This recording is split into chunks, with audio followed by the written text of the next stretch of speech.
Thank you. Yes, thank you for that, David. It's always tricky when we just kind of plop them in this chair and say, okay, now you got to do a few songs, and like, what? So I think he did a great job in figuring out exactly what to offer us today. So thank you. And thank you, Colleen, for being our presider, Joan for doing our reading. I found that reading from the book that a gentleman that worked with us in the prison in Lino Lakes for a few weeks, he was actually a monk, and he has a friend, and it's his friend that wrote that book. And it's wonderful. There's so many one pages of different things, and I find them very much in line with our philosophy and very inspiring. So you'll probably hear more of that book down the road. So for the month of November, our theme is God Rocks. And when we're talking about rock, we're talking about something solid. Let's base our life on something solid. I said last week in our church when I grew up, we sang Rock of Ages, and the idea was, I think it was the same song, I'm standing on sinking sand, and that's what we don't want to do. We want to get off that sinking sand and be in a position where we've got a solid faith in a solid power. So that's the idea of God Rocks, and the idea of as the it's time to rock and roll today. To me, when I say it's time to get rocking and rolling, that means it's time to get moving, and as was indicated in that song. But I am going to start out with a kind of a light poem that was written by a woman in a Center for Spiritual Living Center. They had a contest, and the contest was entitled, "What Did Elvis and Ernest Have in Common?" Of course, we're talking about Ernest Holmes, the founder of Center for Spiritual Living. The winner of this contest was a woman named Beverly Cochran, and here's what she wrote. What is it that both Ernest Holmes and Elvis have in common? For starters, you could say that both of them were ooh and ah men. Both were famous for new religions that they founded. One led by spirit and its power, one by the dogs of rhythm hounded. Well, we could have gone with that today. Both men evoked from followers high praise and adulation, one for his movements spiritual, the other for gyration. When Elvis swiveled both his hips in lubed synchronization, Ernest swiveled both his lips, propounding innovation. Elvis shook the world up with his rockin' blue suede shoes, while Ernest swayed the public as he shooed away their blues, by showing them that they could pray as if they had their answer. While when Elvis answered to the muse, fame preyed on him like cancer. Ernest Holmes and Elvis both were legends in their time, devoted to their mothers and service in their prime. Both lived their lives with purpose, though quite different in their paths. Both died adored as heroes who survived their epitaph. Two E's begin the names of each noteworthy gentleman, two males the likes of which the world will never see again. So we appreciate both Ernest and Elvis. Some of us probably more than others. So today when we're talking about it's time to rock and roll again, we're talking about the rock as being solid, something to really feel good about in our life, that we've got a power that we can count on, this solid foundation. And we're also reminding people that this very power that created everything and everyone is also personal and loves us and guides us and comforts us and uplifts us And it's the source of all our good, all the supply we ever need. It's not necessarily a power that sits on a cloud up there waiting to judge us. It is love. And so this morning we're talking about enlivening our lives, and I think that song pointed us the way there. Enlivening our lives, empowering our dreams, keeping us on the right road. And the idea, again, to me, to get rocking and rolling is to get moving and let God be active within us. Open our vessels and let God act in, through, and as us. And so that's the focus today, thinking about how do we let Spirit move in, through, and as us. In 1893, there was a Swami. His name was Swami Vivekananda. And he was a Hindu master, and he was invited to the United States, and he was the first Hindu ever to speak publicly in the United States, and he was invited to speak at the first World Parliament of Religions. And he did speak, and he kind of shook people up. People kind of thought, whoa, what's this guy talking about?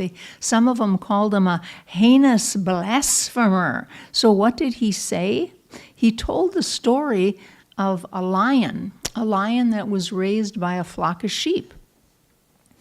And, he's raised by a flock of sheep. He thought he was a sheep. And along came another lion, and the lion goes up to him and he says, hey, you're not a sheep, you're a lion. The lion's like, no, I'm not. Look at my mom. Look at my brothers and sisters. I'm a sheep. And so this lion takes him to a calm pool of water and has him look in there, and he sees himself and he says, oh, I am a lion. And so he realized that indeed he wasn't who he thought he was all those years. And Vivekananda told the audience, you, my friends, are all lions. You are pure, infinite, perfect souls. Now, this isn't the kind of message a lot of us got. Vivekananda said, he for whom you've been weeping and praying in churches and temples is your own self. Self with a capital S. And it's like Jesus said, know ye not that ye are gods? And Jesus said, you're going to do greater things than I have done. So I think Jesus was trying to point us the way to remind us who we really are. We're not these poor miserable sinners who don't have any power and we have to grovel. We have that power within us, and we can let that light shine, and we can make a difference in this world. Ernest Holmes tells us not only who we are, but how to express it in Science of Mind. He says, we are the threefold principles of life and action. We are spirit, soul, and body. From the spirit, we receive inspiration and guidance. In the soul, we find a perfect law of life. And through the body, we prove that we are real individualizations of the invisible power. Our minds should swing from inspiration to action, from contemplation to accomplishment, from prayer to performance. Let us feel that our purposes are animated and inspired from on high. And then let's go forth and make our dreams come true in human experience. With an invisible intelligence to guide and an immutable law to direct, let us take our place in any legitimate activity and thus cause our dreams to come to full fruition. In other words, he was telling us, get rocking and rolling. Put this power that you have within you, put that to work. And God is more fully impressed when we are fully expressed. God can do to us, for us, only what he can do through us. And so it's really important for us to remember that power that we have within us. When we speak of in our spiritual philosophy, we don't talk about settling for a life of strife and struggle. That is not the message that we are here to give. We are here to encourage people to remember that very power that created everything is the power within us, and we can use it to enhance our lives and enhance the lives of everybody about us. Now, as we do this, okay, I'm going to, shift gears. I'm going to make an effort to be who I am to be and get out there and do some rocking and rolling in this world. And yet, oftentimes, as we make these commitments, there are some obstacles. And I mean, I think it's pretty inevitable. When we make a big decision, a lot of times something comes to face us that says, you can't do that. You got to overcome this. And perhaps that is something that is there to help us flex our muscles. One of those things that is the obstacle for us is fear. Get all ready to do something, and all of a sudden we start shaking in our boots a little bit. There's a story about this little boy who's afraid of the dark. And his mother said to him one night, she said, I want you to go out on the porch and bring me the broom. And he was afraid of the dark, and he was afraid to go out on that porch and get her the broom. And he said, but Mom, he said, I'm afraid of the dark. And she said, oh, you don't have to be afraid of the dark. Jesus is on the porch with you. Jesus will protect you. So go ahead and go out and get me that broom. And the little boy said, are you sure Jesus is out there? And Mom said, yes, Jesus is everywhere and always there to help you when you need it. So the little boy thought about this a little bit and kind of tiptoes out to the porch door. He opens it up a little bit and he says, Jesus, if you're out there, would you please hand me the broom? And I think we've all been in situations like that where something is just so scary, it's difficult to take that next step. And this is where Ernest Holmes reminds us to go from inspiration to action, from contemplation to accomplishment, from prayer to performance. And there's no reason we need to be afraid when we remember that this higher power that created everything and everyone is actually within us, close as our own breath. And all we need do is call on that and say, yeah, even though I'm afraid right now, I know the truth about life is there's a power greater than I am. It is also within me, and I speak my word that I have the courage and know things will come out just fine. Even if there's some hiccups along the way, I know I can do this because I have this loving, powerful partner in my life all the time. So fear is one of the things that when we are trying to let our light shine, sometimes comes up, and we can deal with that.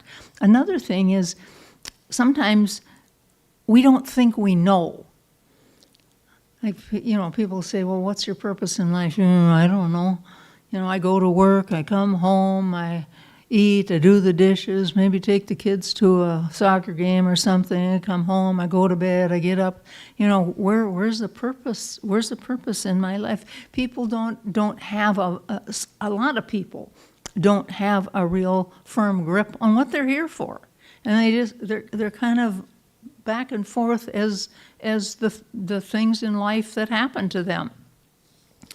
And again, we have this light that we can count on. There's a story about Albert Einstein, and he was on a train leaving from Princeton, and the conductor comes along with his little ticket punch, and he's punching everybody's ticket as he goes through the car. And he comes up to Einstein. Of course, Einstein can't find his ticket. And he's looking in his breast pocket and his pants pocket, and he's looking in his briefcase and looking on the seat next to him. He can't find his ticket. And this guy, the conductor, says, "Dr. Einstein, I know who you are. I know you bought a ticket. You know what? Don't worry about it." And so the conductor just keeps going on punching tickets. He gets to the end of the car, he glances back, and he sees Albert Einstein on his hands and knees by his seat. He's still groping around trying to find that ticket. So he goes back there and he says, "I know who you are. There's no problem. I know that you bought a ticket." And Einstein looked at him and he said, "Young man, I know who I am too. It's just that I don't know where I'm going." He had to find that ticket to help him along.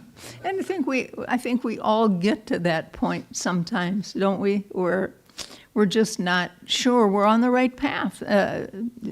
Sometimes that path we're on doesn't seem like the right one. And another thing and we know there's a power within us that does know that truth. And sometimes we just have to stop, take a deep breath, get quiet, and ask for that guidance. What is the highest and best purpose for my life? And really listen. And another thing that is an obstacle for us sometimes is pain. It can be physical pain or mental pain or emotional pain. And I can certainly speak to the physical pain because years ago I used to struggle with migraine headaches. And when I had a migraine headache, I wasn't praying. It was impossible for me to pray when I had a migraine headache. It was just, I could not see myself as healthy when you're under this horrible, horrible pain. And when that happens, when we run into pain that we can't see the clear picture for ourselves, that's what we have practitioners for. That's what we have friends for.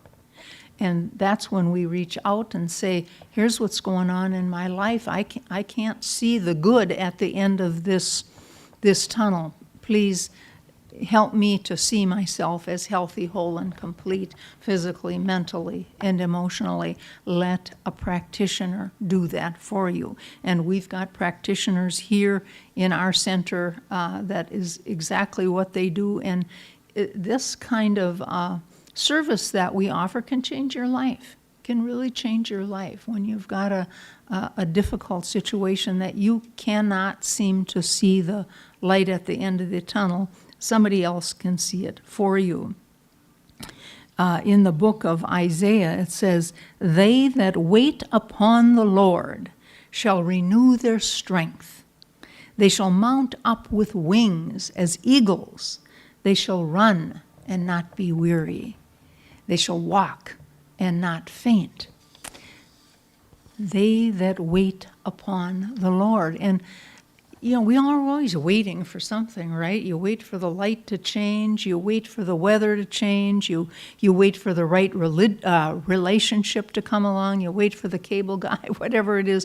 We're used to waiting, but this idea of waiting on the Lord, and that idea is simply to know and act as if you know you are an expression of the divine. Remember that power within. That's waiting on the Lord, recognizing that power within and remembering that that is the power that can move you to higher and better in your life. Take time to be still and look for that guidance of spirit. And then get the enthusiasm to move forward, to take steps in the right direction. Remembering Ernest's words, he says, our minds should swing from inspiration to action, from contemplation to accomplishment, and from prayer to performance.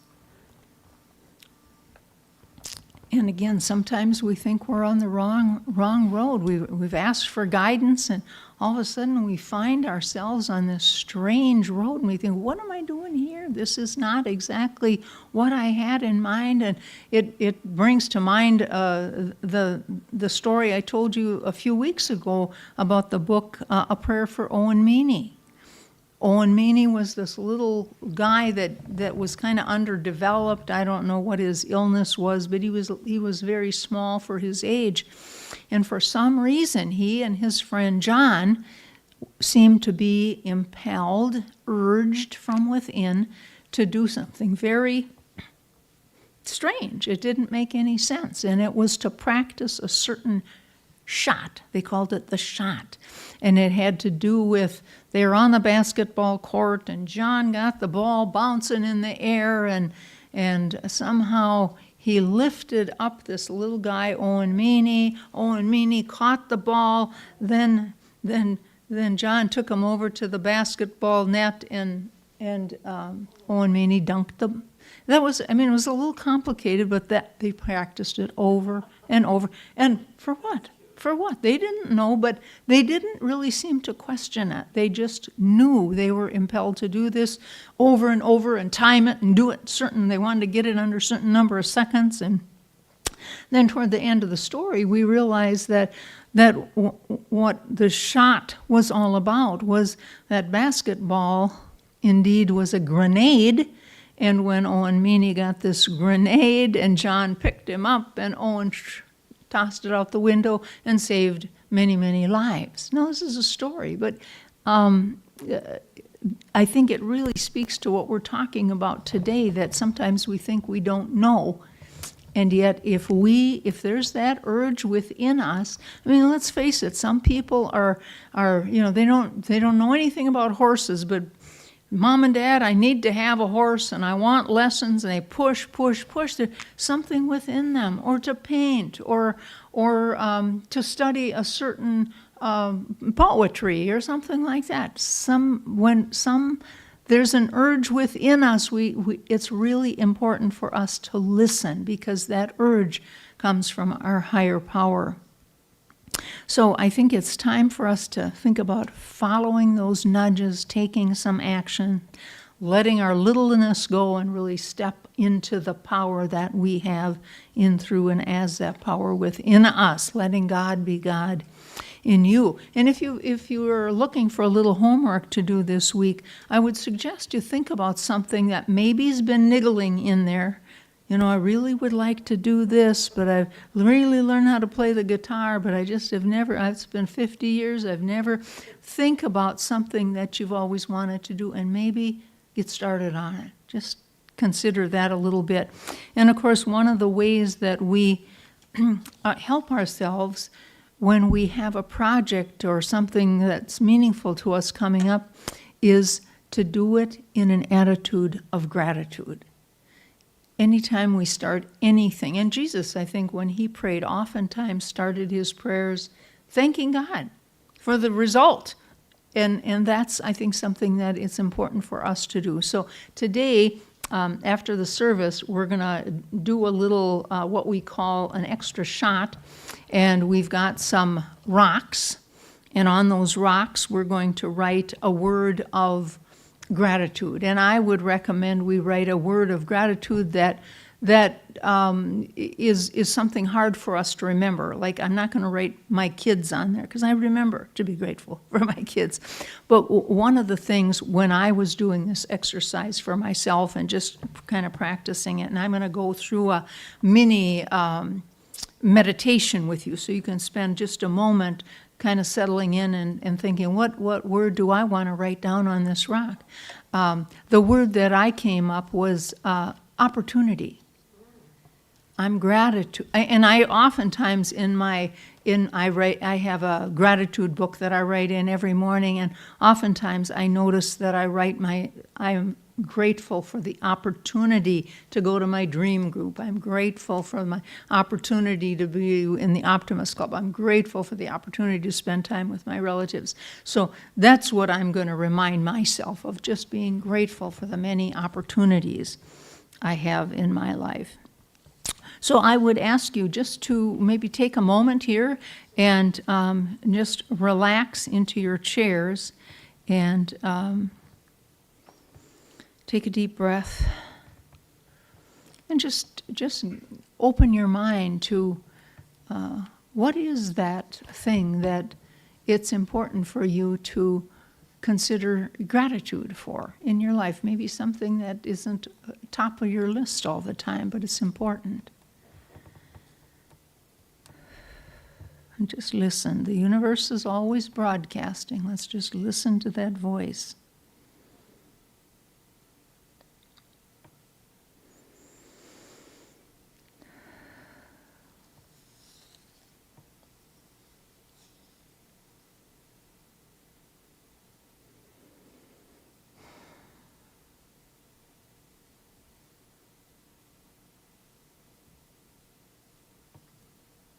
And as you're in this attitude of gratitude mode, in this meditative mode, let's just go right into a spiritual mind treatment or an affirmative prayer. And I know there is but one power in the universe, and that power is the power of guidance and of love and of strength. And that's a power that has the perfect solution to any perceived dilemma in my life. And I know I am one with it. That very power that creates everything and everyone is the power that experiences life in, through, and as its creation. In, through, and as each person. And as that perfect power within is powerful, I speak these powerful words, that even though I've sometimes in the past run into some obstacles like fear, like I don't know where I'm going, or just concern about what the next step is, even though that sometimes engulfs me and I lose track of where I should go. Even though that's the case, I now remember the truth about life. I remember that perfect power within me guides me and has the perfect solution to any perceived dilemma in life. I remember that I walk with this partner of love and strength, power, guiding, protecting me, loving me. And I'm grateful that this is how the law works. I speak my word, it is done unto me as I believe. And I release these words now for perfect manifestation. And so it is.